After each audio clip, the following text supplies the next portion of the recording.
Itchy, it'll be bumpy, and it'll be beautiful.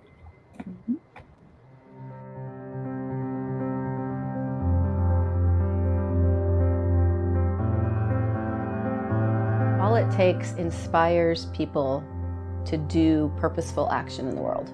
We provide access and methods for students to make positive decisions for themselves, others, and the planet. We really do have to start with the kids. We have to start with the youth. We're not taught empathy as children. We're not taught to communicate in compassionate ways, and we're also not taught of our own power. Middle school is that time in their lives where they're going to doubt themselves to begin with because they're still finding out who they are. And then on top of that, there's the, all the other stuff that we add as a society. When I was running a conflict resolution with students, I was talking up here and they were talking here, and we weren't communicating.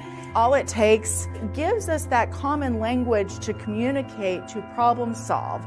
Our tactic with All It Takes is to go into communities, all communities, because every single person can emotionally relate to feelings of suffering, feelings of loneliness, feelings of separation, and encourage young people to rise up, not only together, but individually as well, really inspiring leadership and empowering leadership. We have to be giving our kids the skills to run their lives rather than fixing their problems for them.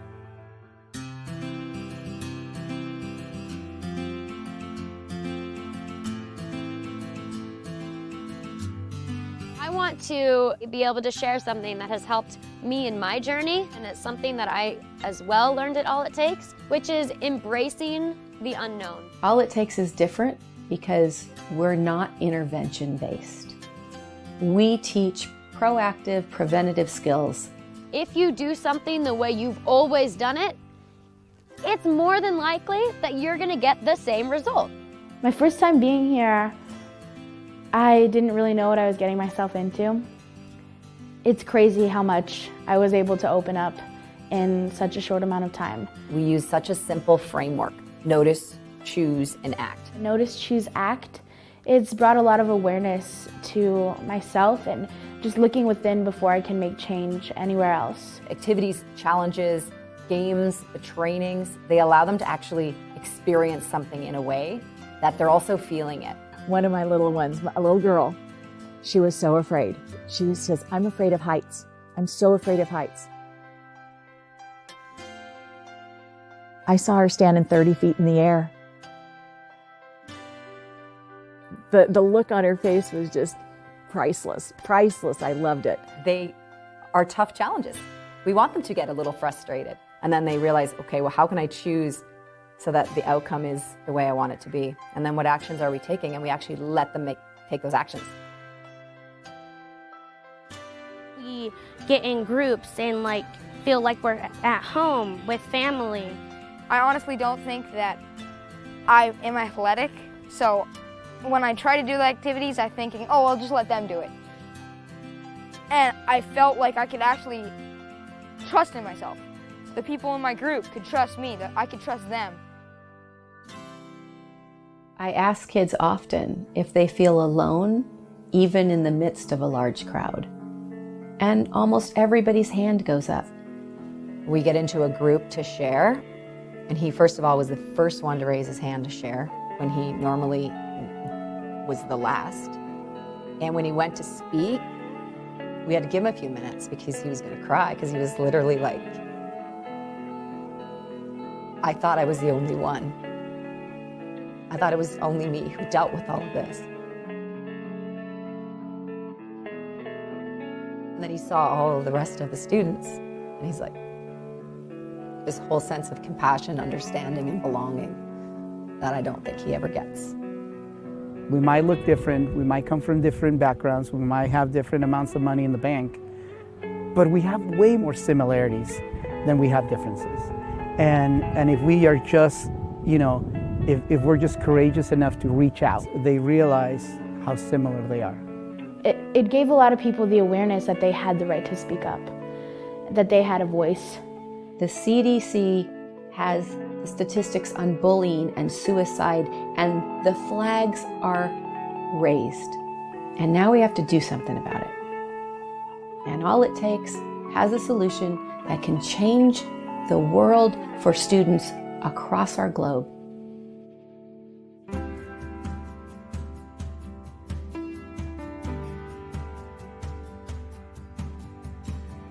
It was just amazing to me how I've changed in 24 hours when I've been trying to change since year one. It's so inspirational for me, and it's definitely the people and the staff that come and just like fill me up with so much joy. I feel like I have people behind me, and I feel like I can count on them for anything. I'll also be able to like understand the world around me and like be able to appreciate and encourage others, and like not be shy to speak up and let others know that they're like doing a good job, or try to push them to do something great. If everybody in my community came to All It Takes, I think we'd have a whole lot of kids who could change the world. When I got to the top, I looked at the ring and I saw myself jumping for my future and for the rest of my life, and I just leaped, and I mean, I got there, I touched it. I feel so amazing right now. I feel like such a success, and I really hope I can do that for the rest of my life. I hope I can be able to conquer my fears. And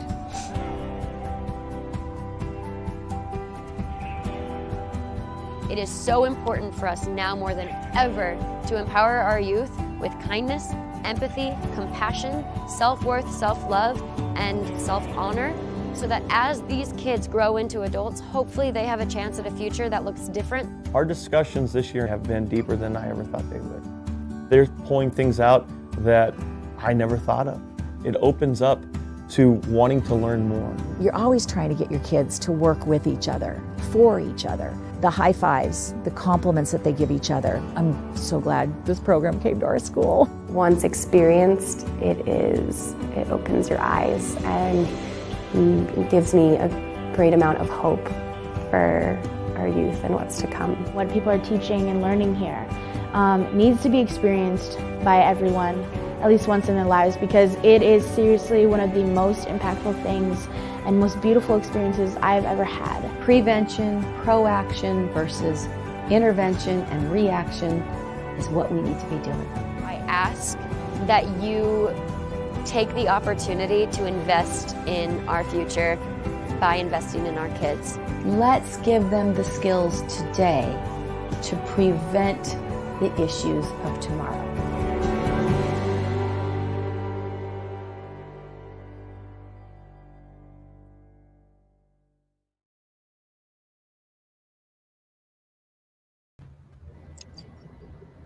Hello and welcome. Hi, everybody.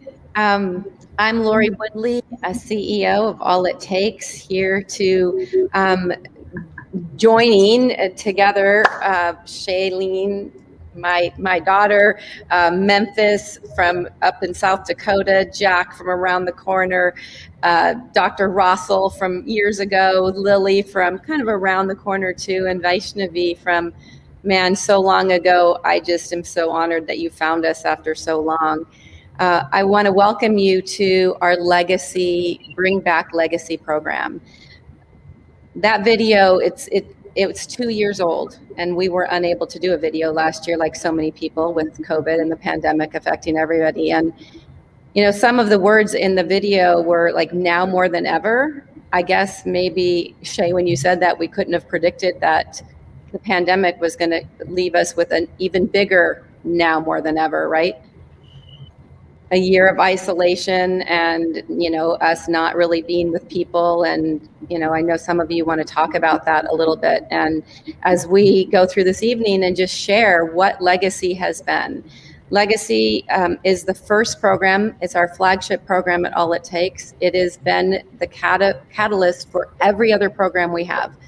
Every program we've done, there's been a reason and a person that's come out of Legacy that has been the catalyst to create the next thing.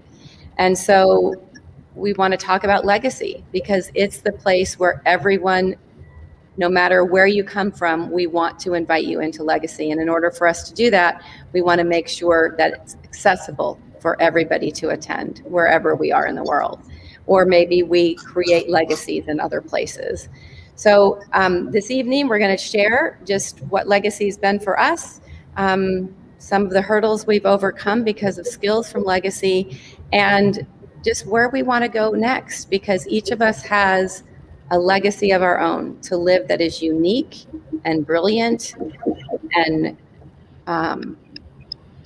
extraordinarily individual. And Legacy allows us to find a way into our own personal individual. Shay, do you want to add anything? And welcome everyone. Hi everybody, welcome.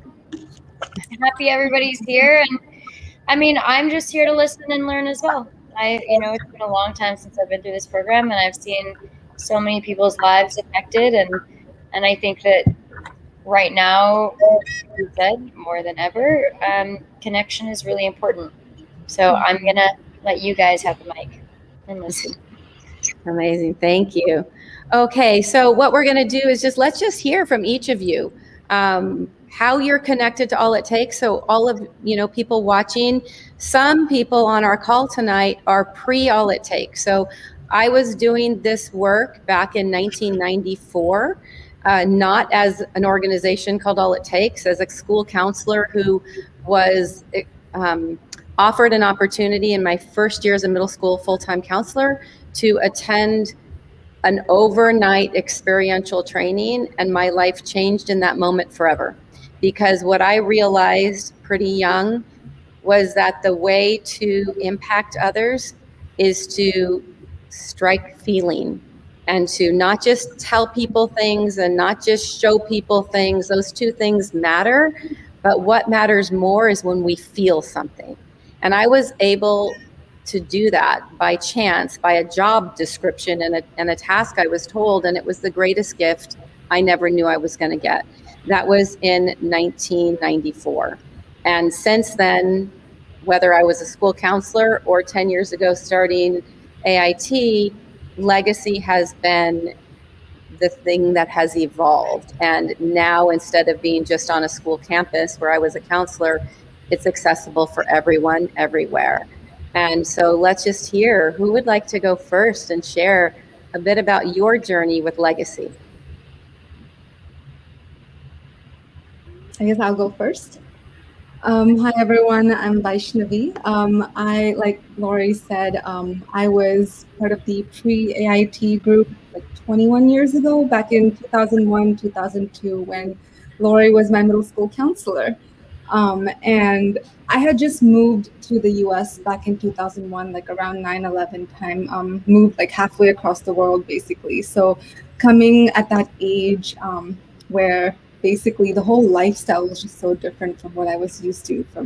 I moved from the Middle East. And so even coming to school, being made fun of because of my skin color or the way I looked, and, just like the constant bullying that would happen to me was something that was really difficult for me to get by day, causing so much anxiety just to even wake up in the morning and come to school. It was just such a painful thing for me. I would see anybody who even remotely resembled someone who might have made fun of me, even if they didn't. I would see them and I would back away in fear. I would turn around, hide behind a locker, like go the roundabout way to wherever I wanted to go. So it was a very difficult experience, to say the least. And one day, I don't know how, Laura, you picked me, or like, I don't remember how exactly it happened, but I came into this peer service support team club meeting. And that was like the beginning of this massive change that I'm so ever grateful that it happened to me.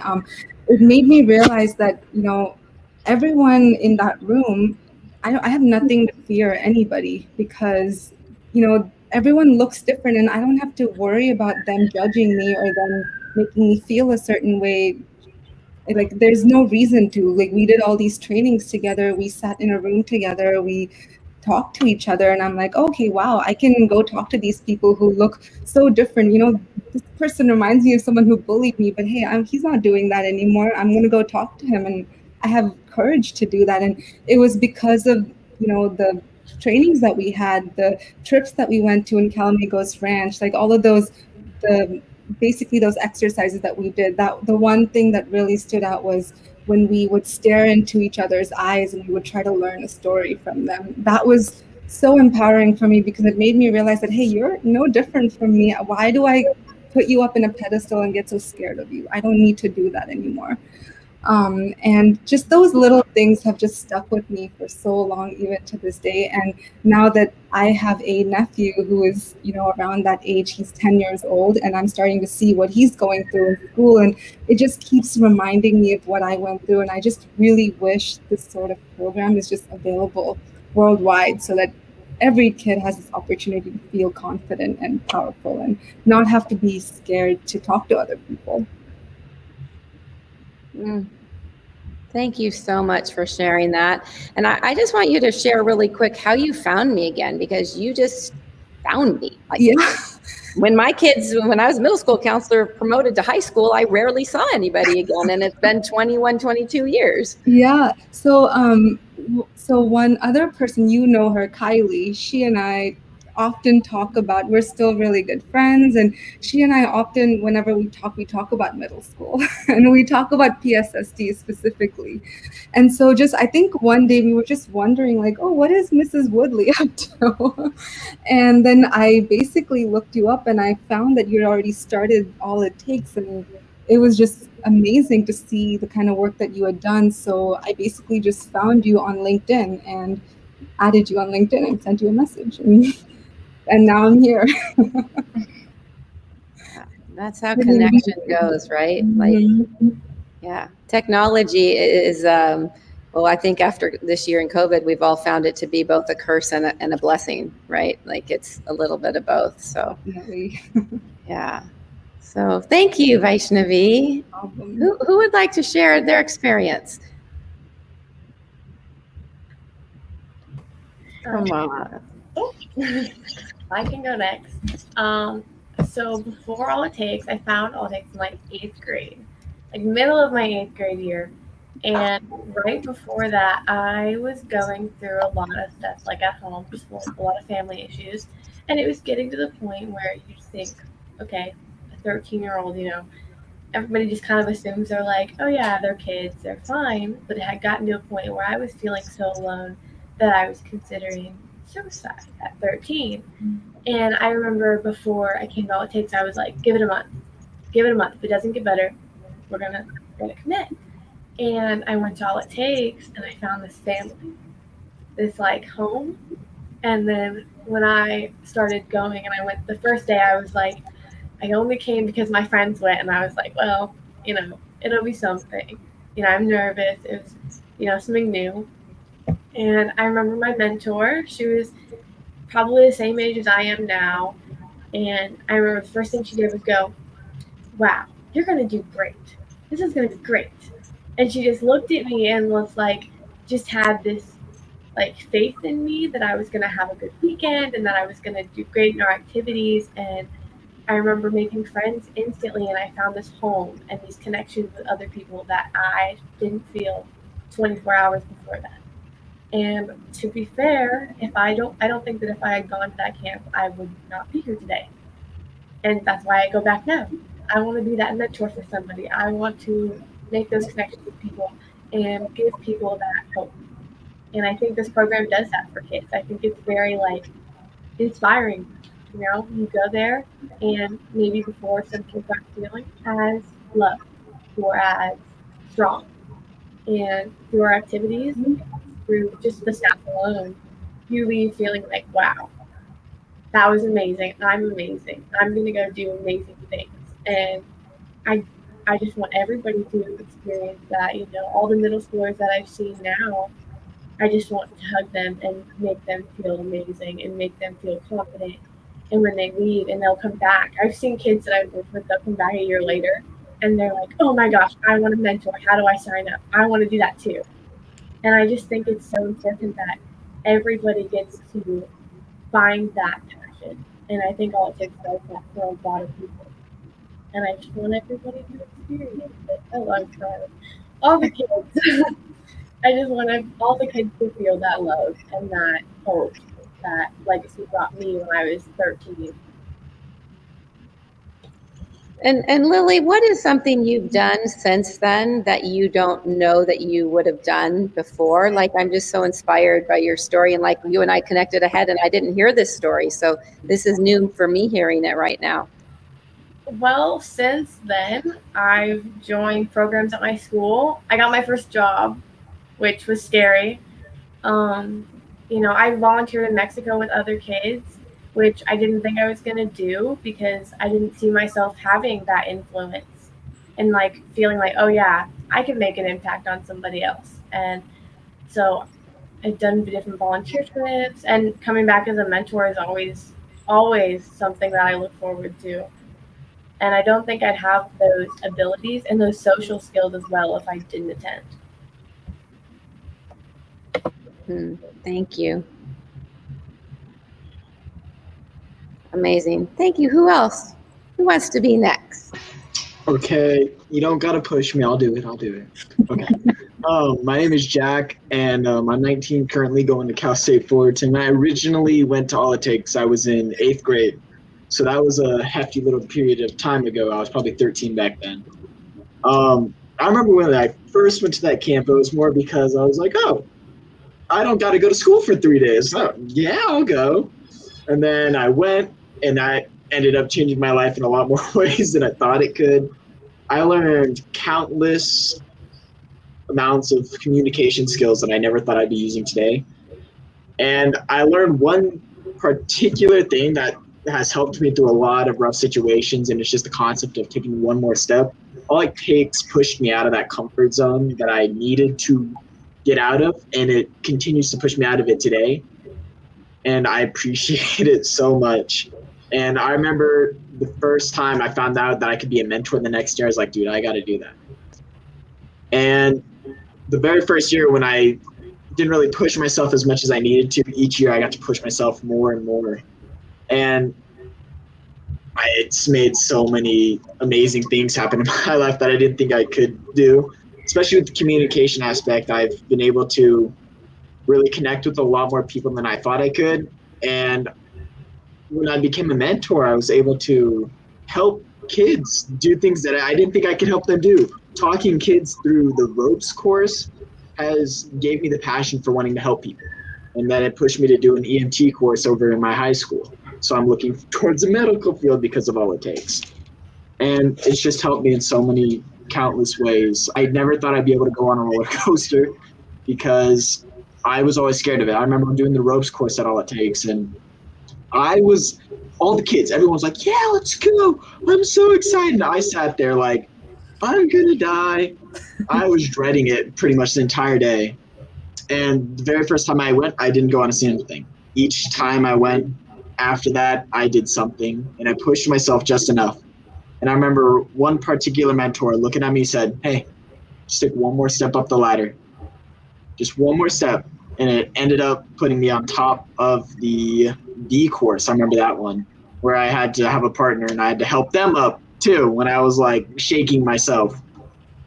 And then I kind of just used that motto throughout my whole life, just one more step. And because of All It Takes, I've been able to do too many things.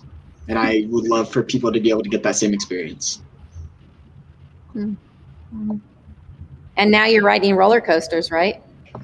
I got to go on a roller coaster at Disneyland I never thought I would go on. I always watched my family do it, and I said, nope, I'll sit down here. And I went on 4 times because I was like, you know what? This isn't too bad. It's helped a lot, and I feel so much more comfortable in my own skin. I got to get Aaron to do the ropes course because he's terrified of roller coasters. There we go. You just stepped into the story, right? Yeah, I just think that's just an everyday story, right? Like so many of us have all these little things that aren't little in our skin.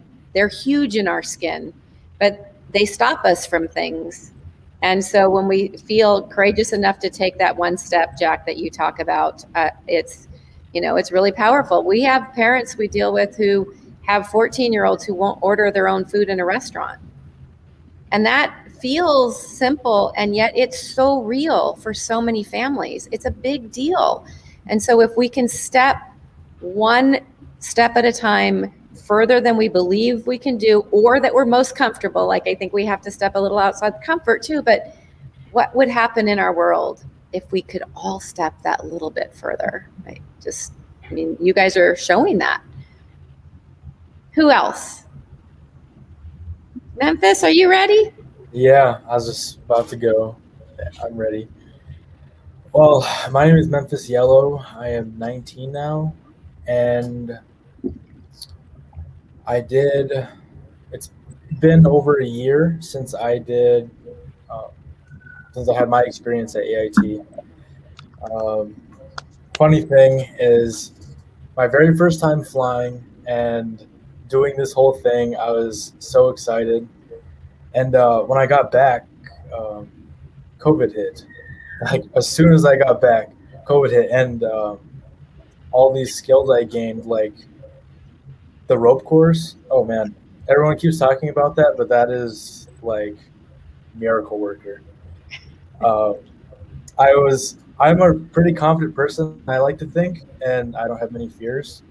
But I went up that pole, I climbed it like nothing, and I was like, oh yeah, I can do this. As soon as I got to the top, I froze. I was probably the worst one on the rope course.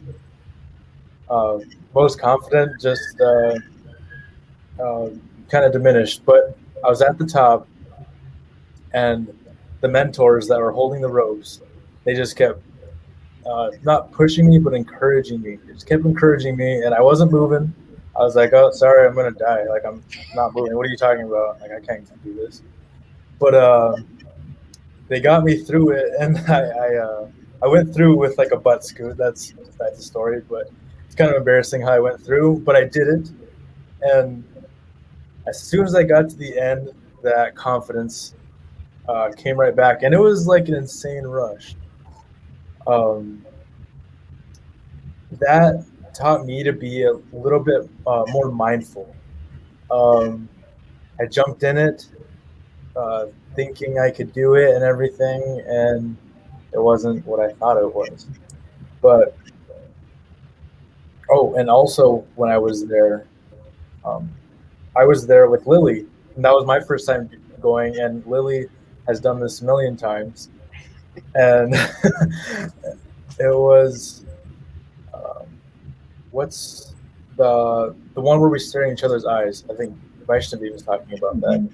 That is a great one. I was partnered up with Lily when we did one-on-ones, and I didn't know Lily, but she was really comforting, and it was weird seeing the communication through just eyes. You can tell like a million stories, but after I gained these skills of communication and this confidence I gained and being more mindful, COVID happened, and I couldn't really use them in the world, and all I had was my family. And something that AIT pushes is to think about us, that a lot of people say they, them, they're always doing this, but the self-care and is one of the things they push.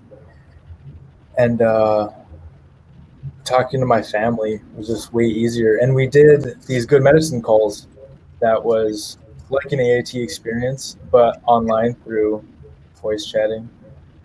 And yeah, I don't know. This was just an amazing time. And even leading all the way up to this, I just had an experience where Lori came to my home, and we did like an experience like it. And yeah.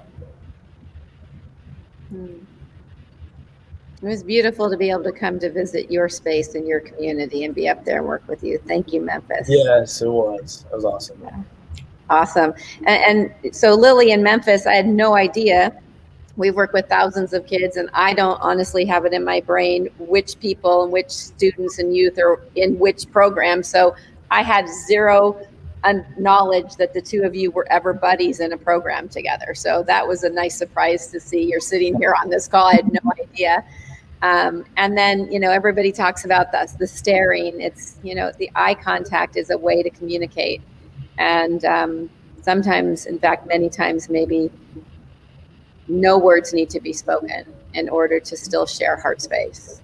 So thank you, Memphis, for sharing. And we're going to get back to some of that self-care conversation in a little bit, because I think that COVID showed us a lot about how we can do more for ourselves and others. So anyways, I think we're gonna circle back to that. So who would like to share now? Dr. Russell, Bennett, or Shannon, or Frankie? Who's next? I will go. Can you guys hear me? It's a little glitchy. Just push through, Frankie. Go for it. Okay, so my name is Frankie Jamerson. I am 17 years old. I'm actually going to be 18 in like 4 days. I am from the Standing Rock Sioux Reservation in North and South Dakota.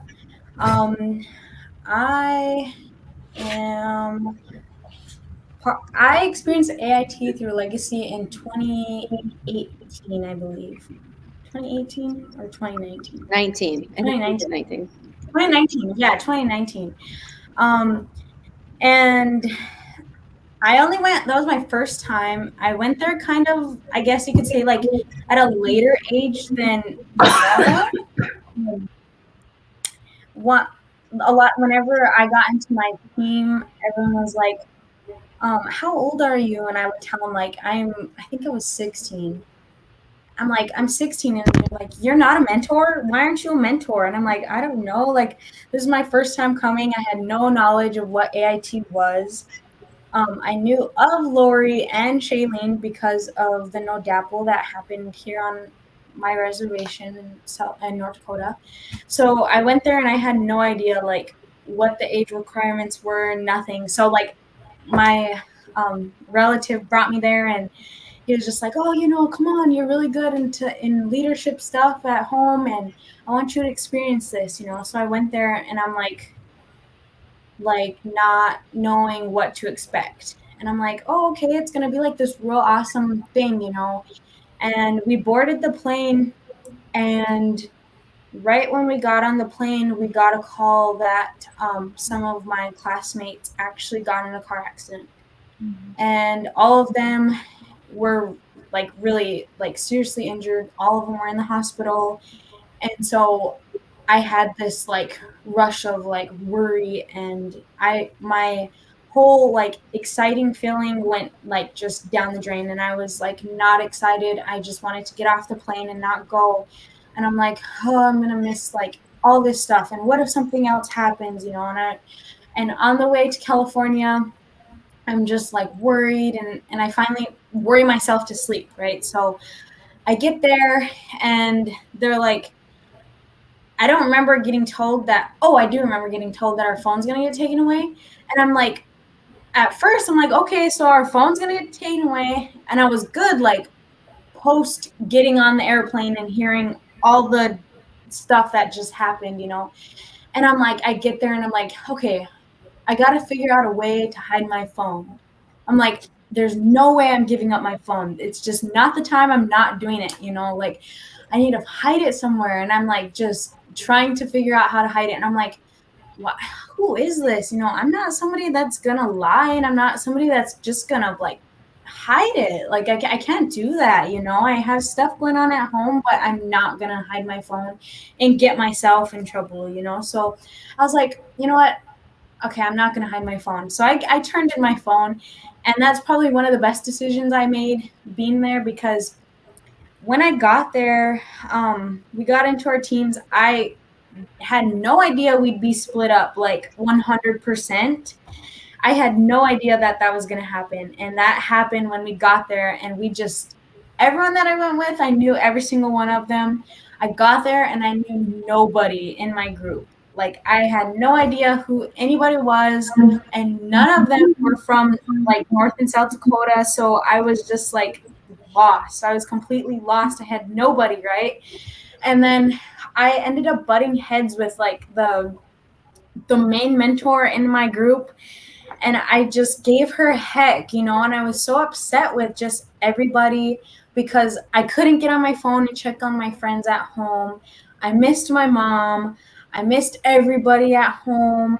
I mean, I love traveling, but when I got there, I wanted to go home.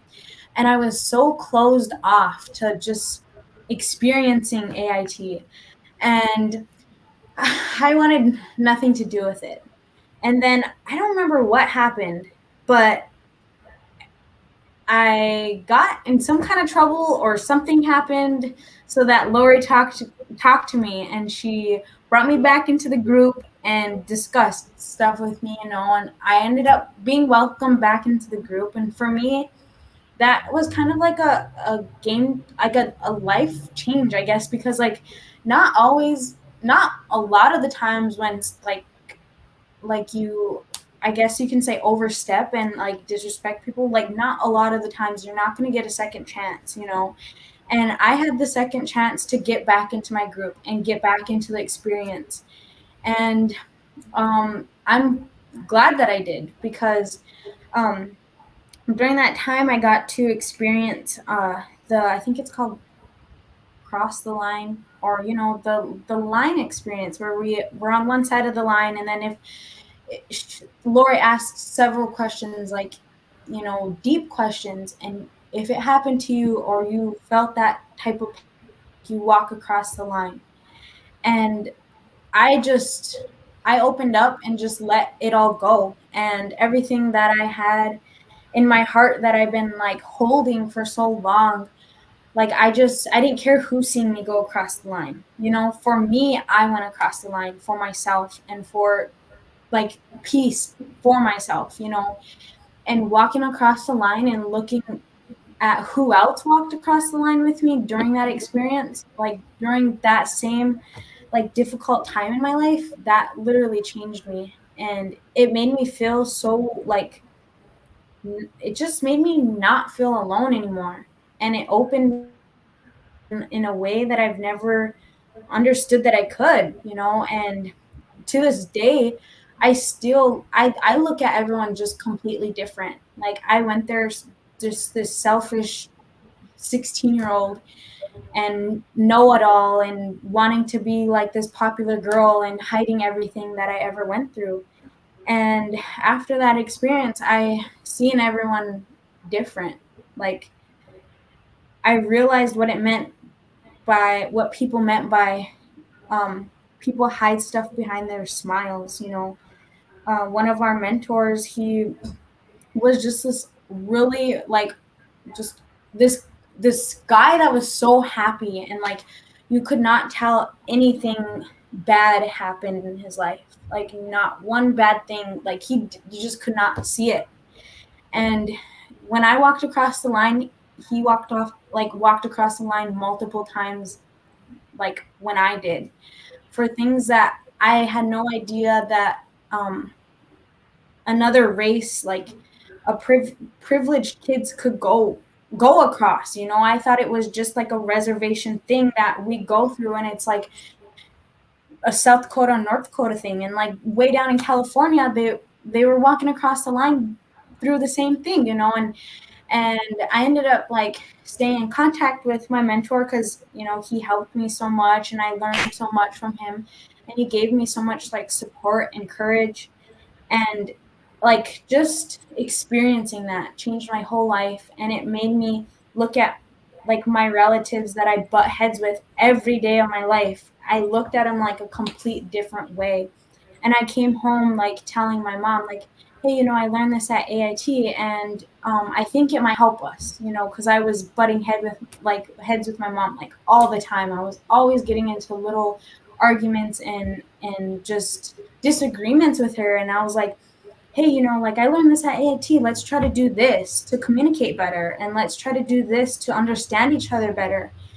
And in a way, like she pushed me off like a lot at first, and then I'm like, hey, like if I keep trying, I'll get it with her, because they kept trying with me, and like that's what I have to do with her, and it worked. And to this day, like I still use like still use a lot of the tools that I did learn from AIT, and it's definitely changed my life, and it's helped me like major in college in social work. I'm going to become a social worker, and that's what I'm going into college for, because I just feel that's in me to do that. So yeah. Thank you, Frankie. What an experience. Thank you so much for sharing. Awesome. Shannon, let's have a conversation from you, and then we're going to talk about some self-care things so that no matter whether we get to be in legacy or not, we all can share with whoever's with us and each other ways that we can most take care of ourselves and make sure that things that I wasn't good at when I was younger at all, we can do for our youth and for yourselves now, and not have to learn it when we're 55 like I am. So I would love to have conversation about that. Shannon. So my name is Dr. Shannon Russell Bennett, and currently I serve as the Director of New Teacher Support and Credentialing for the Westside Union School District. But my connection and experience with AIT goes back to 1998-99, when I was a little scrawny 7th grader at Joe Walker Middle School. And I had the great fortune of having Lori be my school counselor for just that 1 year. But I had that great fortune, and she started a peer helpers program. And you know, as somebody who was always looking for ways to be involved in school, I signed up. And we learned a lot in that program about empathy, about navigating conflict. But I specifically remember one experience where Lori took us camping, like on a school field trip, but we went camping for the weekend. And I don't know if she remembers all this. I'm afraid of what you're going to say.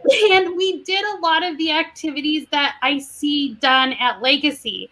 So, you know, things like, you know, learning to work together, communicating, collaborating, having empathy, understanding where other people come from in the world, and that you're not alone, which is something that's really important and honestly really challenging for a lot of our kids.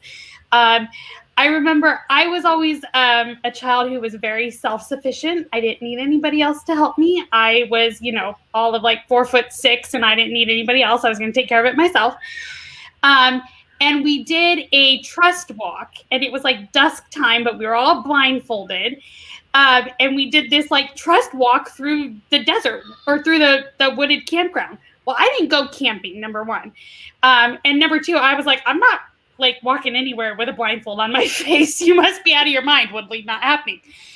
But what that experience taught me is that you don't always have to be self-sufficient. It's okay to reach out for help, and it's okay to rely on other people. That doesn't make you less than. It doesn't make you weak. It makes you a person that knows where your strengths are and knows how not only you need support, but also how other people need support from you. And so that was a really powerful experience for me. That, you know, throughout that time, you know, Lori moved back to Simi Valley. We kept touch for off and on for a little bit, maybe 6 or 8 months. And then we lost touch. And I think it was about 20 years later, maybe a little more than that. I was teaching up here in the Antelope Valley at Anna Verde Hills School, and I was tasked with starting an ASB program. And one of the things I really wanted from my students was I wanted them to learn about leadership and about how to positively impact the world around you, not just how to plan fun activities. Although that was part of it, that wasn't the only thing I wanted to get out of that experience. And so I started looking around for different youth leadership training programs. Lo and behold, I Google searched and ran across All It Takes. And I saw Lori and Shailene's name, and I was like, I don't know if Lori's going to remember me. It's been a really, really long time.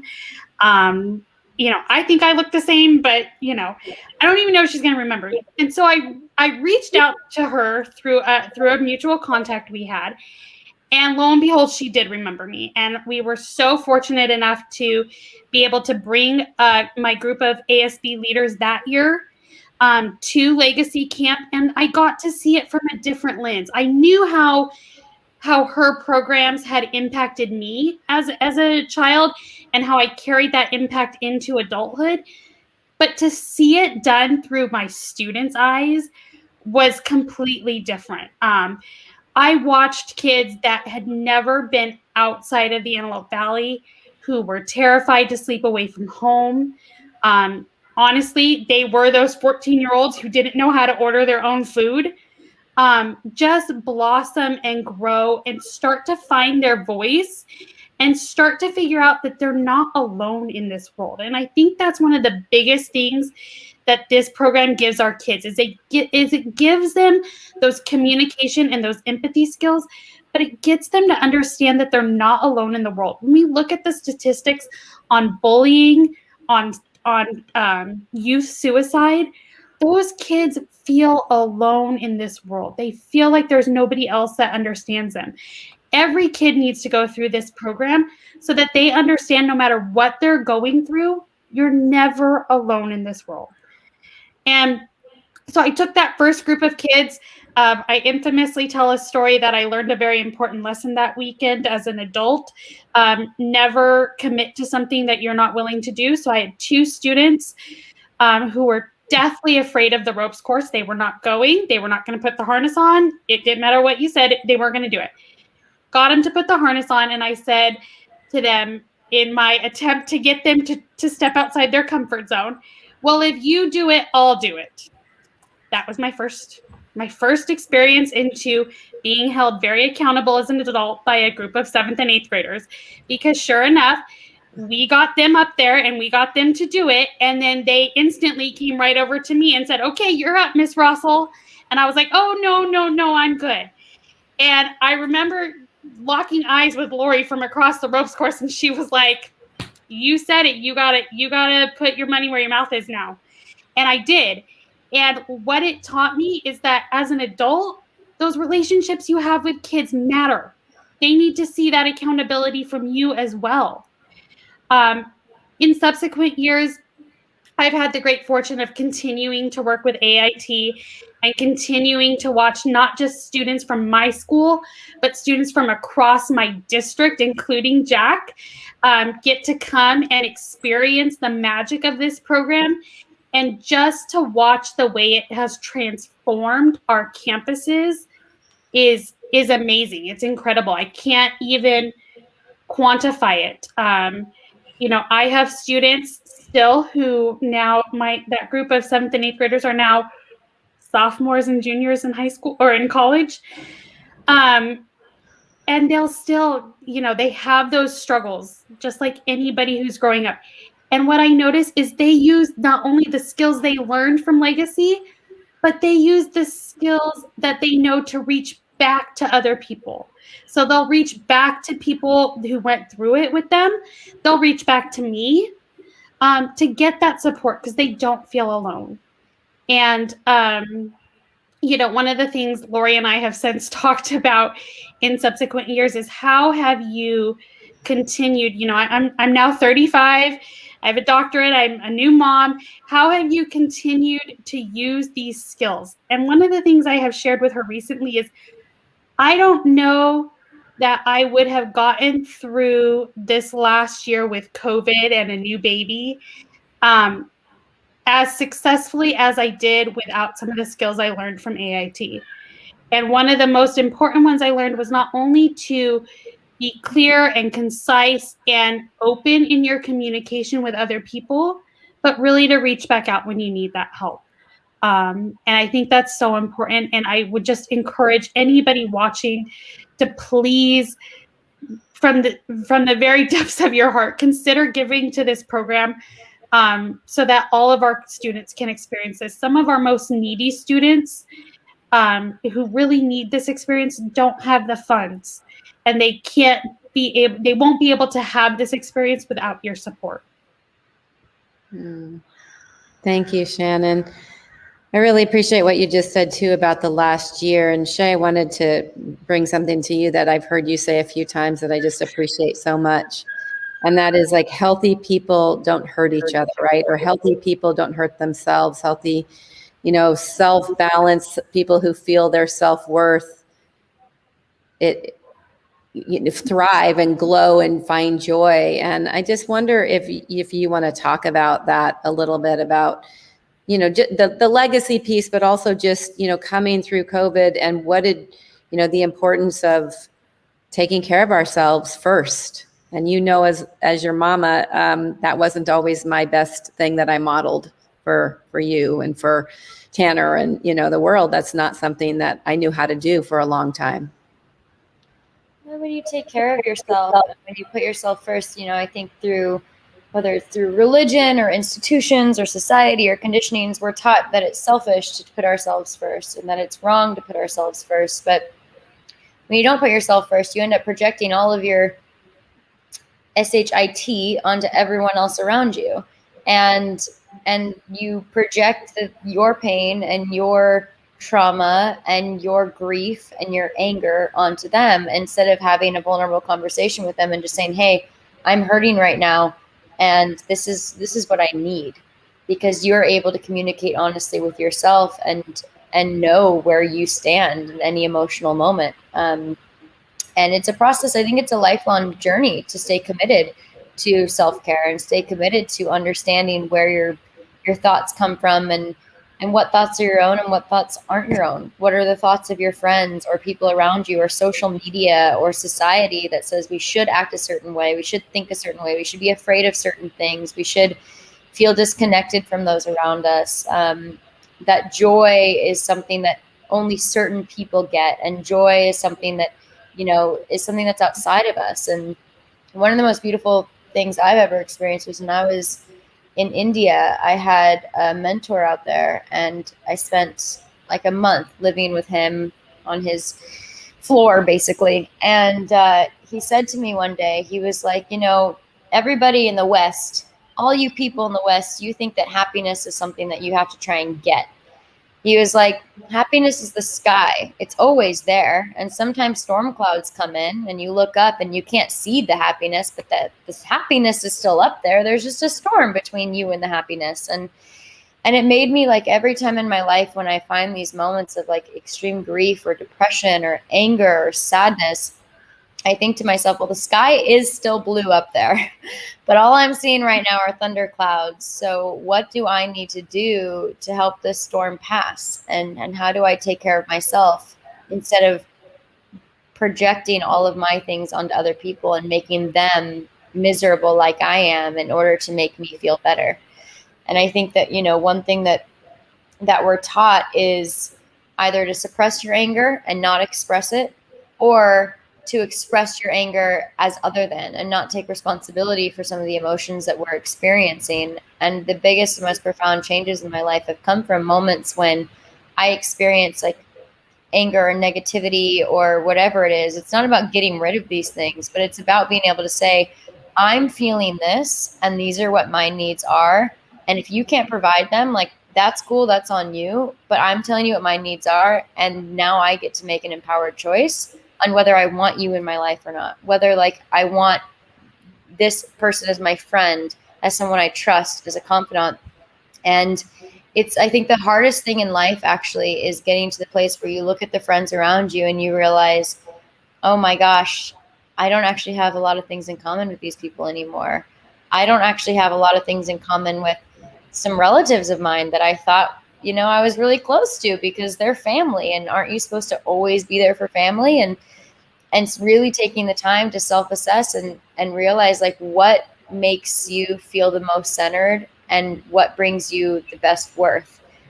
I recently, big fan of therapy, probably because of legacy and all it takes. And I think that there's a lot of ways to help ourselves grow. But I was recently talking to my therapist, and he said that a boundary exists when you're having a conversation with someone and you can't love yourself anymore because you're so busy loving them that your self-love and your self-worth disappears.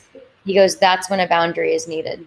And I have applied that to every moment of my life, whether it's a conversation with family, friends, work, myself. If I lose that sense of self-worth and self-integrity and self-love because I'm trying to give to others, I'm actually not truly fully giving them anything, because I'm not giving them myself, because I've lost myself. And I think that legacy is the start of the jumping board. I look at so many adult friends of mine and I watch them now in their 30s and 40s and 50s doing work that all of us in this room are lucky enough to have done when we were 12 or 14 or 16, and we were given the gift of empathy and given the gift of like self-responsibility and self-accountability at such a young age that I've always felt that like my goals in life is to hopefully spread that to other people regardless of what age they're at, because true freedom comes with being okay inside despite whatever chaos surrounds us. Like, to me, that's when I find the most peace. And chaos will always be there, and suffering will always be there, and injustice, unfortunately, will always be there. But it's how we choose to react to these situations, and it's how we choose to lift each other up through these situations by seeing each other. And that was the greatest gift Legacy gave me, was I don't know what your life is like, and I'm not going to pretend to understand it or pretend to even relate to it. But I'm pretty sure I know how you're feeling inside, because all emotions are the same, regardless of what the external situation looks like. Our emotional bodies are responding the same way, and we're all hurting. We're all in pain. It doesn't matter if, like Frankie said, her mentor was smiling and laughing. Like, behind that smile was a lot of grief and a lot of pain and a lot of trauma. And if we can just, every single time we have an interaction with someone, take a back seat for a minute and go, maybe that waiter was short with me because his girlfriend just dumped him, or he just lost his dog, or maybe this person is acting this way because no one's ever told them that they matter. And those are the gifts that Legacy gave me when I was a child, and continues to give me as an adult, even just hearing your stories. Well, and thank you so much for that share. And you've brought people and sent people, right? Like, hey, even like there's just people you've said, this might be good for you. So you've seen the results, and yeah, thank you, Shay. Thank you. I think empathy is good for everyone. Like, I don't think there's anyone who wouldn't benefit from it. It's just a matter of like, we need more money so we can spread Right. empathy further and faster. Right. And just trying to make it so that everyone, regardless of economic status, like that was the wrong thing to say, economic status, can be able to access this program. And, it's really a special opportunity to have people from all over. The last time we did Legacy, when, let's see who was there, Frankie was there, at least Frankie in the last one, and Lily. We had people from Portugal come. We had, 9 youth from Portugal join us. And, we were really hoping in 2020 that we had a whole group of kids from Britain passported up, ready to go, until a pandemic hit. So, we're hoping we get them back at some point too. Let's just hear from each person just quickly, like Laser, what's a self-care thing? Like Shay, what you were saying about how we treat ourselves does represent how we respond in the world, and how people are responding at us is about them. It's not about us. And so what is something you do in self-care that keeps you feeling proud and feeling whole and complete? How about I'll start and then we can go in a circle. I don't know where all you guys are in your little squares, but you can just call a name. There you go. Yeah, we can call a name. For me, the biggest one for self-care is boundaries, and being able to voice my boundary and say, I don't feel safe right now, so I'm going to walk away from this situation or this conversation. And then the other one is taking showers. I know that sounds super lame, but whenever I'm really stressed out, or whenever I'm like hot-headed or I'm out of my body, taking a shower is like my instant way of reminding myself, like, we're all good. It's all okay. Breathe through it. Life goes on. Okay, Jack, I'm volleying it to you. Sorry, I had to find the unmute button. Okay. My number one tip for self-care would be taking time to yourself. I feel like a lot of us are kind of like pushed with having to be social a lot more often. Like we have things going on, we got jobs, we got school, so we have to do things.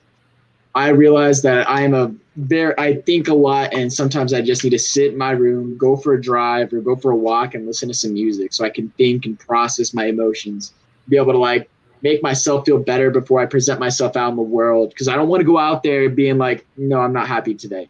I want to go out there feeling better. So I need to be able to, okay, like before every time I go to work, I sit there in the car for like 5 minutes. I'm like, I got this. We're going to go have fun. We're going to go meet some cool people. We're going to make people laugh. It's going to be a good day. You just need to take some time to yourself. And then Memphis, I'm passing it to you. Right on. I am on Jack's energy. I was about to say the exact same thing, the alone time thing. Because for the longest time, I always thought, I had to be around people, being social and stuff. But yeah, that alone time really helps. And me is working on my patience and breathing. That has helped me a lot because I've never been a real good one with patience. And it helps me better understand people and myself too. Then I'm going to pass it to Frankie. Frankie looks frozen. She does look frozen. All right. Until Frankie gets on, Vaishnavi. Sure. For me, I definitely am really into doing some sort of physical activity, like whether it's yoga or going on hikes or backpacking, camping, like anything in the nature or outdoors is definitely my cup of tea. Just totally relaxes me. Great distraction from, day-to-day work, life, craziness that happens that we all have to deal with. So that's something that I try to keep up with whenever I can. And Shannon. So I kind of have two of them. I either go for a drive or take a nice long bubble bath. Those are my go-to self-care. I just need 15 minutes in my own head. I think you're up, Lily. All right. I'm a big fan of lists. I'll write everything out. I actually just got a new journal. I write everything. It's just kind of my way of like collecting my thoughts and putting it all on paper and just collecting myself so that way I'm just feeling together and feeling presentable. And yeah, that, and I'm a big fan of music. Like Jack mentioned before work, just sitting in the car being like, okay, we can do this. So either or. Amazing. Thank you. So I think what I'm going to do is I'm going to go next. And then Frankie, because we are hold on, Frankie, we're 1 minute out. I'll have you close us. So let me just do a little wrap. So Frankie, you're still willing to do what you said you were going to do? Yeah. Frankie? Okay. So Can you hear me? my go-to thing, not quite yet. I'm gonna volley it to you and you're gonna close us out, okay? So just give me a minute. You'll close us.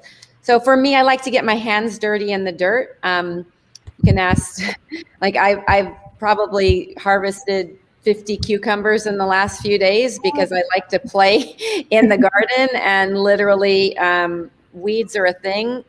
My fiance is like, don't look down, because if I look down and there's a weed, I'm like in the dirt and I'm always cleaning it up. So I really kind of lose myself in nature, hiking, walking, that stuff, but also just in gardening and having my hands in the dirt. So I want to thank everybody for joining us. I'm going to volley this to Frankie, and we're going to close on her because she's offered to do something for us that took Legacy to find the courage to do publicly.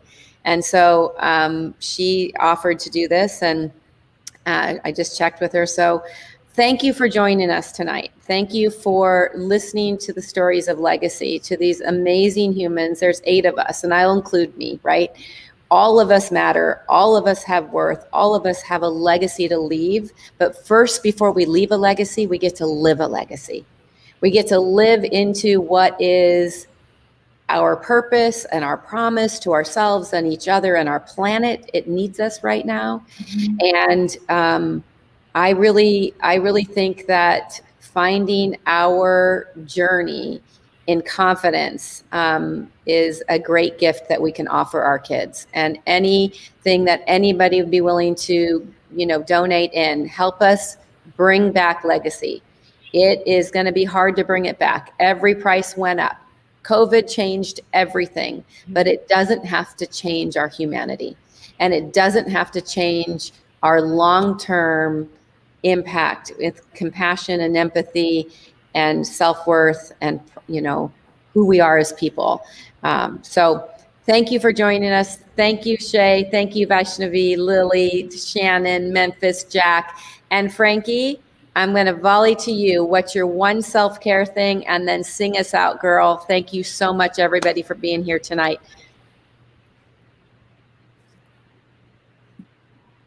Can you guys hear me? Okay, so one self-care thing that I do is I actually go to my son for help. He brings me comfort and love and support, even though he's so tiny. He's my self-care. And when he's giving me trouble, though, because that happens, I like to sew and bead, and I pray, and one of the bigger things that I do is I sing. And tonight I want to close with a song in my language, and it's a thank you song. I can't exactly say who made the song, but I was taught it by my sisters and brothers through ceremony and stuff, so I learned that there. So it's a thank you song, and I just want to thank everyone for joining us tonight and allowing me the honor to just be here and be present and share this with you guys this day and everything. So yeah. Oh, also like Lori said, I probably would not be able to sing to people that I don't know if it wasn't for AIT. I got a lot of confidence from it, and because a little birdie told Lori that I sing, so I'm always voluntold to sing, and I cave in because it's Lori. So it's Lori, so I can't say no. No, just kidding. But yeah, so with that, I'll finish with the song, and then yeah. So I'm kind of nervous now. All right. You got this.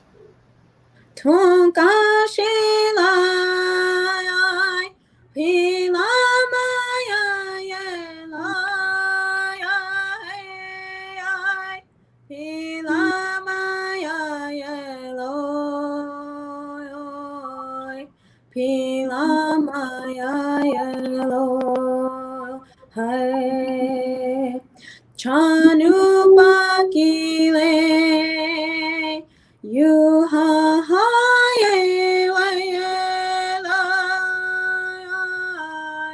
pila ma ya ye lo pila ma ya ye lo hai on ka shi ai pila ma ya ye la ai pila ma ya ye lo pila ma ya ye lo hai chanu pakile you ha ha ye wa ye la pila ma ya ye lo pila ma ya ye lo hai. Thank you. Beautiful. Beautiful voice. Beautiful. So beautiful. That's Thank you. Thank you. I wish I could sing like Frankie. Yeah, me too. Yeah. Amazing. I'm missing the singing gene. We all have our special genes, though, right? Thank you all. Shay, do you want to wrap up? I just want to say thank you.